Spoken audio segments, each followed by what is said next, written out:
So we will go ahead and use our inverse property to go over today's main topic. Now, one thing to highlight here is that the main purpose or the main thing about inverse functions is that they can cancel each other out. Just like over here, square root of x squared, it's equal to x, or cube root of x cubed, it's equal to x. If you have a x squared, if you have a square to eliminate, I mean, you have to use a square root. You can't use a cube root, right? Got to match up. So whenever you have inverse of each other, they cancel each other. And we have seen the top part already. And now we're about to see the second look. It's when you have the log existing as an exponent of the exponential function.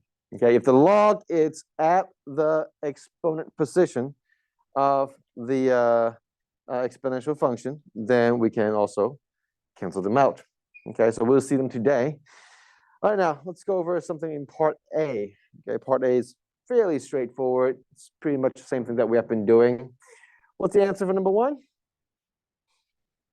3, right? Because inverse, they cancel out. Okay. And then for number 2, we would have to rewrite a little bit. So for this one, we have to rewrite 1 over 25 as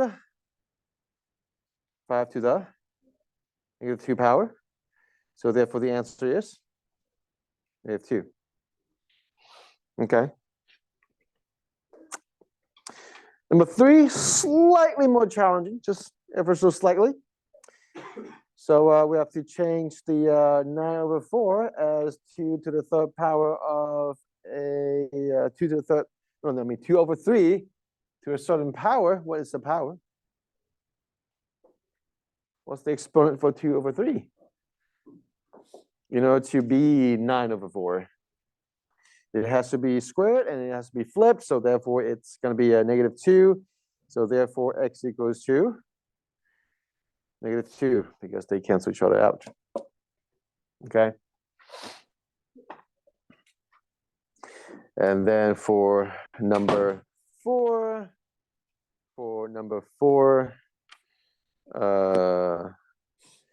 right here, you just go ahead and do the inside first. What's log base 4 of 16? That'll be 2. Okay, so log base 4 of 16 is 2. And then log base 2 of 2 is equal to 1. So that's the answer. So again, this is, you may see something this simple, so don't be surprised. Don't overcomplicate things. Fairly easy.